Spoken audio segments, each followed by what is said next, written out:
In this segment, we go through another random incidence example, one that does not involve a Poisson process, but a much simpler arrival process. We do this for two reasons. One is because of the simplicity of the example, perhaps the intuition will be a little more transparent, and the second reason is to illustrate that we're dealing with a phenomenon that's not specific to the Poisson process, but is much more general. The example is as follows.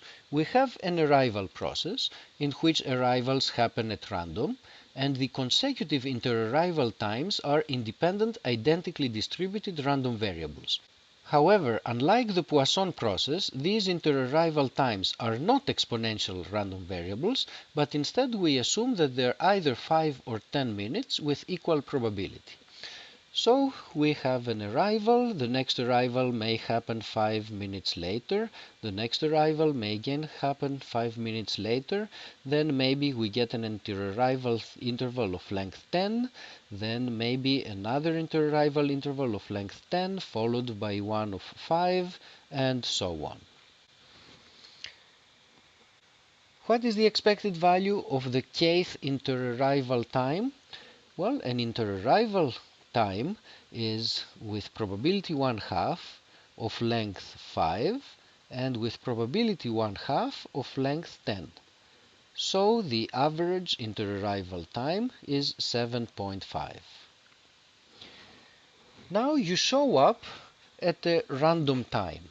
And by random we mean a time that's completely uncoordinated with the arrival process. You show up at some point in time, and you look at the interarrival interval in which you fall, and you're interested in the length of that particular interarrival interval. What is the probability that you fall inside a 5-minute interarrival interval? Since intervals of length 5 are as likely as intervals of length 10, in the long run there's going to be roughly as many 5-minute intervals as there will be 10-minute intervals. On the other hand, the 10-minute intervals occupy twice as much space on the real line. And for this reason, it is 2 times more likely that you will fall in a 10-minute interval rather than a 5-minute interval. In other words, the probability of falling in a 5-minute interval is going to be 1/3, whereas the probability of falling in a 10-minute interval is going to be 2/3.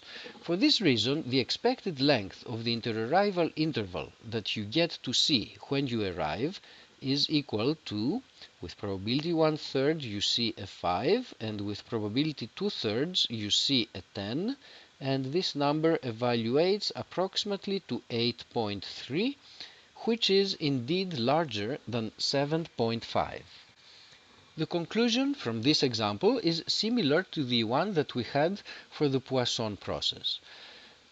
Although the average interarrival time is 7.5, when you show up at a random time, you're more likely to fall in a larger interval, and for that reason, on the average, you will be seeing longer interarrival intervals.